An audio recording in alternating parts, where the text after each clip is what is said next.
নদীৰ পাৰত থকা ককাৰ দিনৰ গছবোৰে আগতে বতাহৰ সৈতে কথা পাতিছিল। চৰাইৰ মাত শুনিছিল, বৰষুণত তিতিছিল, ৰ'দত দেহা জোৰ পেলোৱা ছাঁ দিছিল। এতিয়া সেইবোৰ গছ বিধ্বস্ত আৰু নিৰ্জীৱ। মানুহে সেইবোৰ গছ কাটি পেলালে, কাৰণ তাত মানুহে দলং নিৰ্মাণ কৰিব। দলংখন কিয় লাগে? প্ৰকৃতিৰ ওচৰলৈ যাবলৈ নে প্ৰকৃতিৰ পৰা আঁতৰি যাবলৈ? হাবিখনত থকা উপোন্নত গছবোৰে আকাশ চুবলৈ সপোন দেখিছিল।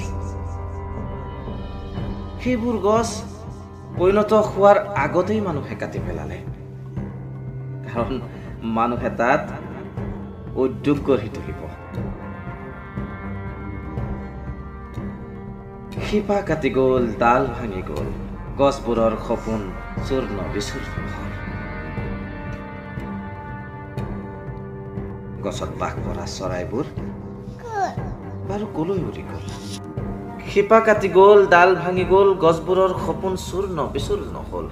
গছত বাস কৰা চৰাইবোৰ বাৰু কলৈ উৰি গ'ল? মাটিত পৰা গছৰ ছাঁ দেখোন নোহোৱা হ'ল। প্ৰকৃতিৰ পৰা আঁতৰিবলৈ মানুহক হেনো দলঙৰ বৰ প্ৰয়োজন। উন্নয়নৰ বাবে মানুহক গছ কটাৰ বৰ প্ৰয়োজন। গছবোৰে মানুহক ভয় নকৰিব কিয়?